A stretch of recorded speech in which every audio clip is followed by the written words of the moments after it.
One of the breaking points that actually led me to leave the Protestant denomination wasn't a single Bible verse. It was actually my bookshelf. So I was just looking at about 12 different theological books that were written by pastors and teachers who all believed in Sola Scriptura, the Bible alone. But every one of them was teaching something different. Different views of salvation, different views of baptism, different views of the Lord's Supper, different ideas of what church is and what worship is. Honestly, they all felt like they were describing a completely different Jesus altogether. But the interesting thing is they all claimed the Bible was their only authority, yet they couldn't agree with one thing that it actually taught.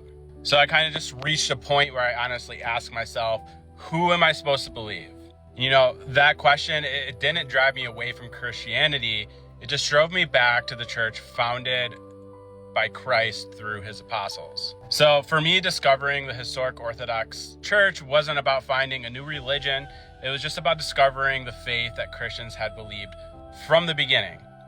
And honestly, with the Protestant faith and my own journey through it all, it was just like nobody really knew. And everyone had their own idea and everyone put God in their own box. But if truly the only authority we were supposed to have was the Bible, then why do we have thousands of denominations? Why can't any church agree with another church on who Christ is, how to be saved, what baptism does? Do you need to be baptized? Do you not need to be baptized? Like, all of this drove me back to the true faith. And as difficult and frustrating as it was one of the greatest blessings in my life. If you left the Protestant faith to become an Orthodox Christian, I would love to hear your story, so drop it in the comments below.